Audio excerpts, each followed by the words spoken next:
in another edition of Right on Rangers Live. And we are coming at you after a tough Rangers loss today. 4-3 final score. We'll get into all the details here in just a little bit with you. Of course, guys, here at Right on Rangers, we bring you pretty much everything sports, but we focus a little bit more on all the teams that we love from the great state of Texas, including the Rangers, and especially during baseball season. So, thank you for joining us.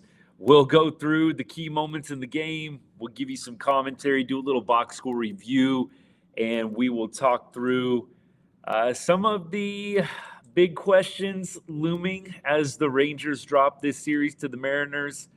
And we'll talk about also the weekend series ahead against the Reds and more. But let's go ahead and let's recap some of the game for you here today.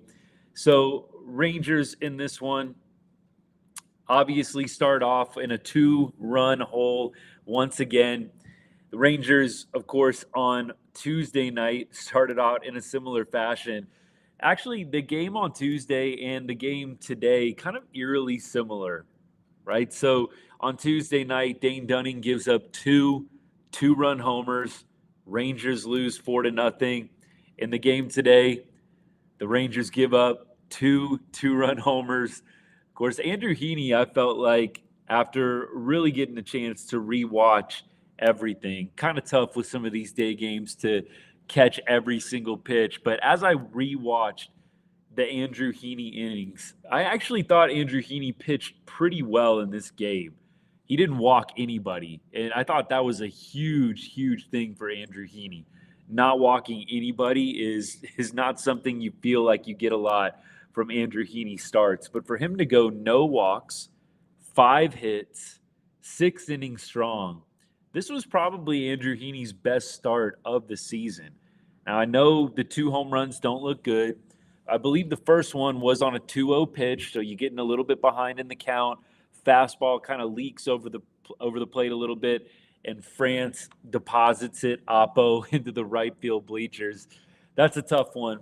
France is a good hitter, power hitter, and just one mistake, can cost you. It's what happens. I mean, and honestly, you take away 2 pitches from Andrew Heaney's start this game, he looks pretty good. I mean, I think this was definitely his best start of the year by far. Again, not walking anybody. I think that's huge for a guy like Heaney. And then the Urias home run in the 5th inning, that was on a high fastball, but I think that's the one that you really look at and say, dude, you can't give up a 2-run bomb to a guy hitting under 200. Urias is hitting 179 on the year. I think you can live with the home run to France. The home run to Urias is the one that chaps me because that's his only hit. I mean, it was on a high fastball, probably just slightly above the zone. So Urias goes up and get it. And he goes up and he went up and got it in that 5th inning. And I think that you kind of tip your cap in a way, but that's the one for me that you can't give up. The home run to the 8-spot hitter who's hitting 175 probably at the time. That's the one for me that's ridiculous that Andrew Heaney absolutely wants back, even more so than the France homer. So let's look at some of the key moments in the game. We talked about the 2 home runs, Ty France hitting the 2-run bomb in the first. We talked about Urias hitting the 5th-inning 2-run bomb that put the Mariners up 4-2 at that time. Nate Lowe hits a home run to make it 2-1 in the bottom of the first. I think Nate Lowe is looking really good right now. Went 1 for 4 today, but seems to be sliding nicely into that 3-hole spot. Really love that they decided to move him up to that position in the lineup. Evan Carter had been kind of manning that position for really the first month of the season. Evan Carter hitting 5th today, hit 5th yesterday. Carter goes 0 for 3 with a strikeout today. And Langford kind of hitting in that 7th spot now a little consistently, at least against the righty starters. But the Rangers had some hard hits against Castillo today. I thought that they really hit the ball well against him. I know Seager went 0 for, struck out in kind of a big moment later in the game, but Seager actually hit the ball pretty well against Castillo. drove one to the track, pretty hard hit. You felt like the Rangers really weren't stymied by him in a lot of ways today. I feel like the Rangers actually hit him quite hard. 2 home runs, and Castillo gave up, I think, just 4 hits. But I felt like there were a lot of hard hits today from Castillo. So Nate Lowe hits the home run, bottom of the first inning. Bottom of the third, I felt like kind of a big moment for the Rangers was missed. Doley, unfortunately, with runners on first and second, grounded into a double play. Not ideal. Not ideal after you've got Seager walking, and then I believe Nate Lowe got out, and then we had Doley coming up with runners on first and second with 1 out. A big opportunity for Doley there in the bottom of the third to do some damage in a 1-run game. Doley grounds into the double play, and the Rangers miss out on a pretty big opportunity there in the bottom of the third. Continuing on, Josh Smith, bottom of the fourth inning, hits the big home run to tie the game. And that was a really, really nice swing from him. Sent it into the right field bleachers. Josh Smith swinging a good bat today. He goes 2 for 4, raises that average up to 292. So Josh Smith, nice day at the plate for him. Bottom of the fourth, pulls the game even. Thought that was great. And then, every time you score, anytime you score, and you bring the game back level or you take the lead, you just want so badly for that next inning to be a shutdown inning. And the Rangers in the top of the fifth, Andrew Heaney, we already talked about it, gives up the 2-run homer to the 8th spot, to Arias, who is not hitting well this year. It just can't happen, right? You just tied the game in the bottom of the fourth, got to come out against the bottom of the order, no less, right? This was the bottom of the order Andrew Heaney was facing in the top of the fifth after Josh Smith tied the game. You need a shutdown inning badly in that spot, especially when you've got Mitch Garver coming up. And we love Garv, right? We love Mitch Garver here. But Garver's not hitting well. He's hitting 134 on the year, bless his heart. 0 for 3 today. At least he's going back to Seattle or wherever the Mariners are off to next with a nice piece of hardware. Got his World Series ring on Tuesday, of course. But Garver is not having a good year. So you get Garver out, but Arias comes up after more reaches and hits the 2-run homer, hitting less than 200. Just can't happen. So that was a big moment for me in the game. You had just tied it after Josh Smith hits a bomb, and then you quickly make it 4-2 in the top half of the next inning. That's the difference in the ball game. Andrew Heaney pitched, I think, a really great game, just made 2 mistakes. They happened to be 2 home runs, and that's the difference in the ball game. But this was Andrew Heaney's best start by far. No walks, 7 Ks, 6 innings pitched. When do you ever get 6 innings out of Andrew Heaney? Feels like just about never, right? It's usually 4, 5, something like that. But that was a big moment. Top of the fifth, Urias hitting that home run after Moore reached. Bottom of the seventh, we had some opportunities missed as well. Runner on first, Duran strikes out. Simeon comes up with a big hit to make it 4-3. Right, Langford scored on that one. And then Corey Seager, probably the biggest moment of the game. Siegs has runners on first and second with 2 outs and strikes out after they bring in the lefty on a check swing. Didn't get a chance to really see that check swing and if he truly went or not. So y'all have to tell me in the comments. I just saw the check swing just from that normal angle, from the broadcast angle. Looked pretty close, if I'm guessing. But if it was a little bit controversial, let me know. But Sieg strikes out on a check swing in the bottom of the seventh. Huge moment. You just feel like that is a moment you need Seager to come through. I think he's in an 0 for 15 slump right now. Obviously, he walked today, so he's getting on base. But Corey Seager, not quite right now. We've talked about that a few times. Don't need to beat the dead horse. But Siegs is not quite himself. And tonight, or today, I should say, you just really needed him to come through in that moment. First and third, 2 outs, a 1-run ball game. Just a quintessential Seager moment waiting to happen right there, and it doesn't. And Siegs is slumping. 0 for his last, I believe, 15 or 16 or something like that. Like I said last night, Gonna give Seager the month of April before I really start hitting the panic button on him. He is just too good of a player to not break out and have a hot streak happen here in a little bit, but it's concerning what we're seeing so far. I think a lot of Rangers fans, analysts, media people have talked about this. So again, we won't go on and on, but I think what you're seeing is Corey Seager not getting a spring training, coming back and just needing to tweak some things in his swing at the start of the year. Normally you do that in spring training. Seager hasn't gotten that opportunity. So we'll give him this full month of April, another week.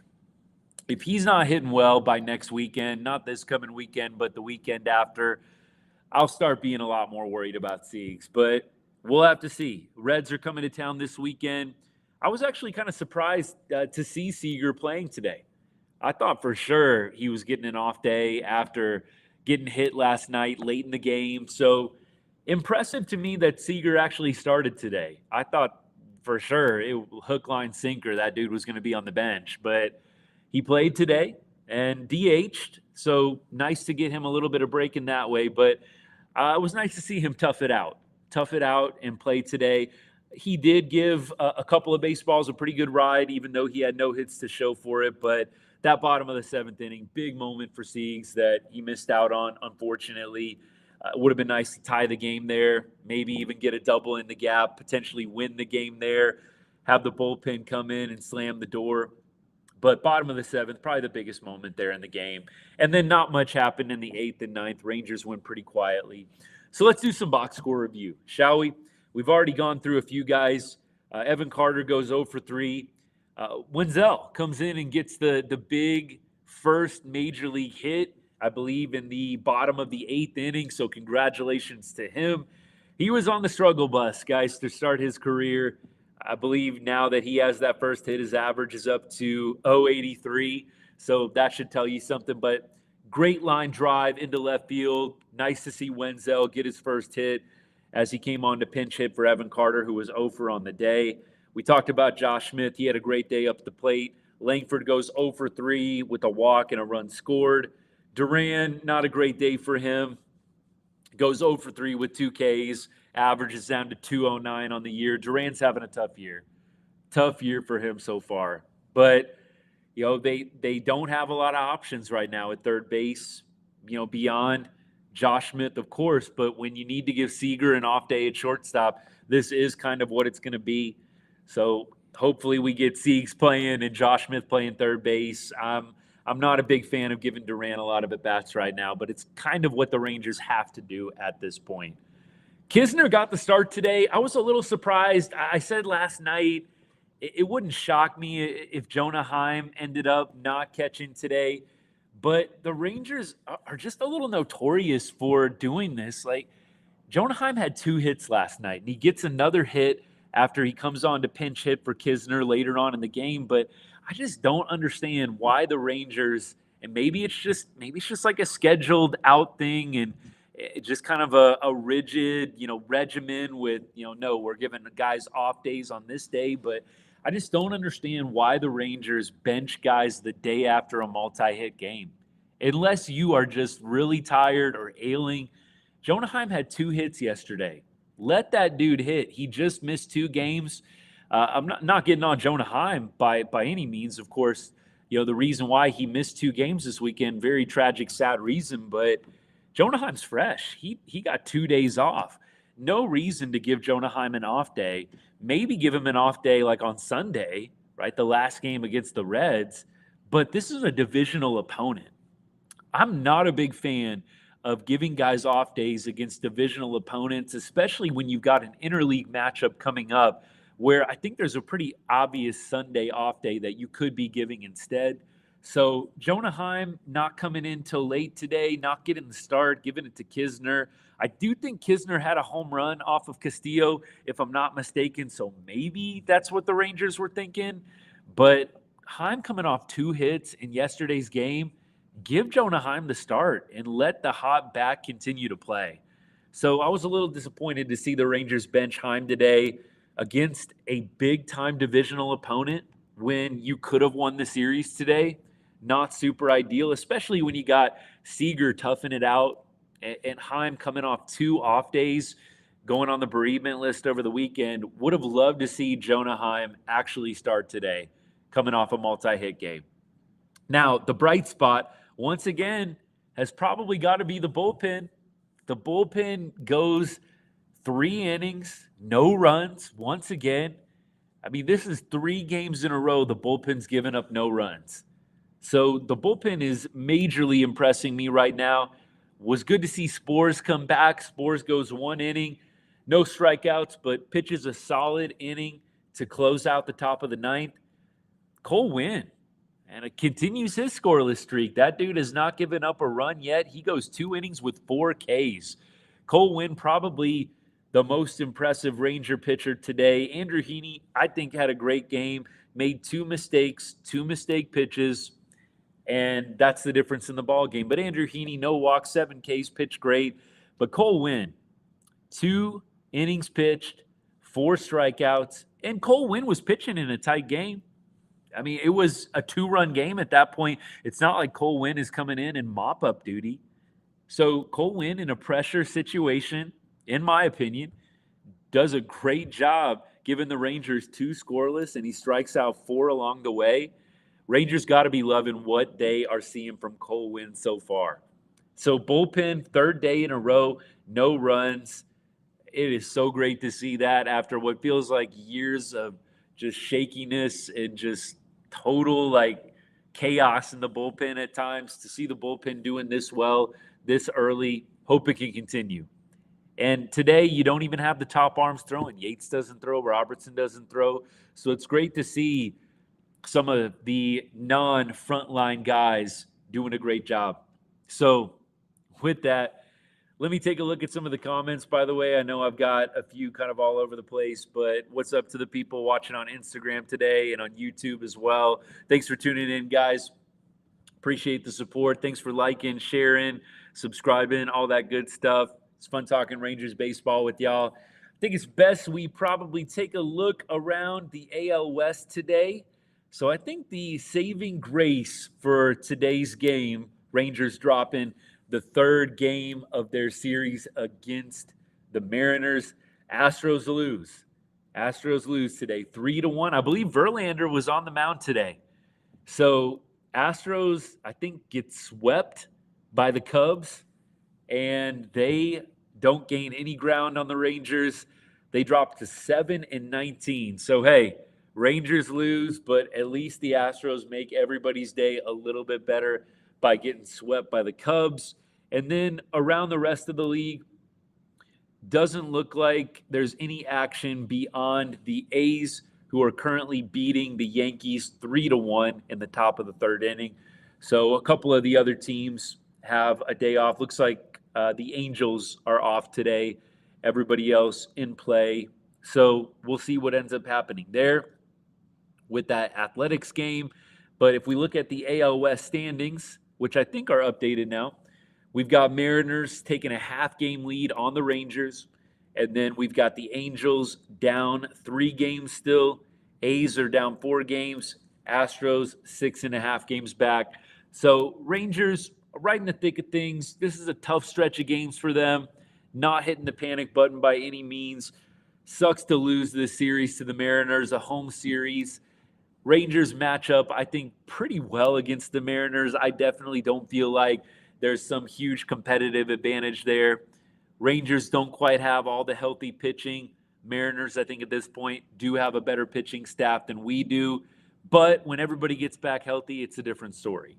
I think the Rangers probably have the best pitching staff in the division with everybody healthy by far. So at this point, my mentality is let's survive April and May. Hopefully the Rangers can win some series coming up here. But it doesn't get a whole lot easier. You've got the Reds coming to town, and the Reds lost today, but they are 14-11 on the season. Definitely not a team that's going to be a pushover.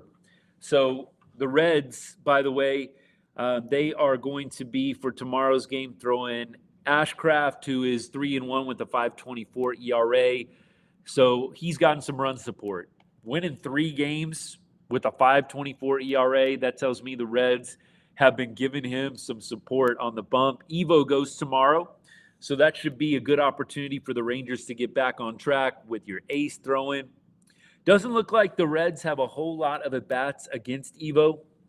So you've got a few guys that have maybe 4, 5, 6 at-bats, but nobody's hit a home run against him. Do have a couple of guys that are like 2 for 4, 1 for 2, but nobody's really hit him well. So at this point, I'm not too concerned about any of the matchups, the career matchups that is going into the game. I think Evo at home should give you a solid performance as he usually does. Rangers have not seen Ashcraft very much. So it's going to be a little bit of a mixed bag, I think. Who knows what to expect completely.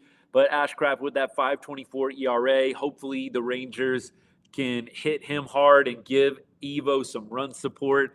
Don't feel like the Rangers have had one of those big games with Evo where the bats have broken out and he's been able to just cruise through a performance. Feels like we've either been down or it's a very, very tight game when Evo's on the bump. So hopefully the Rangers can give him some solid run support. But beyond that, for the rest of the series, I believe we've got Dunning going on Saturday, if I'm not mistaken. Actually, Lorenzen on Saturday, and it looks like Dunning going on Sunday. And I think that closes out that series. And then after that, Rangers get a Monday day off. That'll be nice. Have a couple days off here in the past week for the Rangers after that brutal 17-game stretch. And then on Tuesday, the Rangers will begin a series, looks like with the Nationals.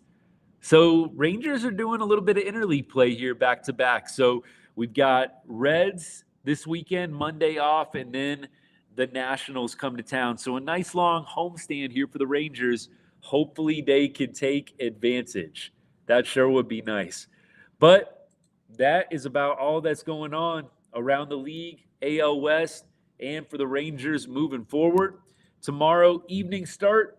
So we'll have a video out to y'all probably sometime in the early afternoon, previewing the pitching matchup, giving you an update on our system, which I believe drops back into the red today, unfortunately.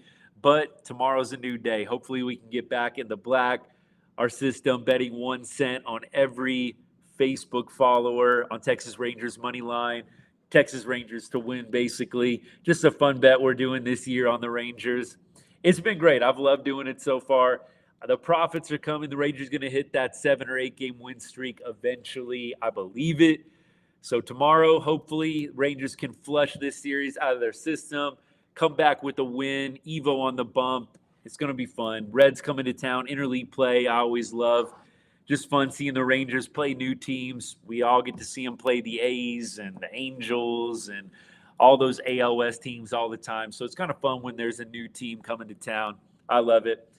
Beyond that, let's talk about some other things going on around DFW. We've, of course, got Mavericks going tomorrow night. We've got Stars, I believe, who are playing the Knights coming up here on the 26th, I believe.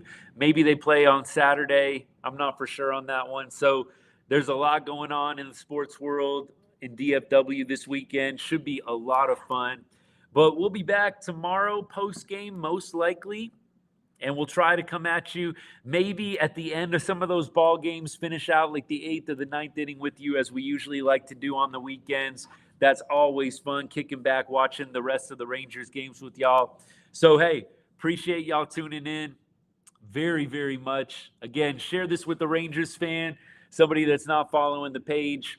Thank you for all y'all's support. It means a lot. Don't take it for granted.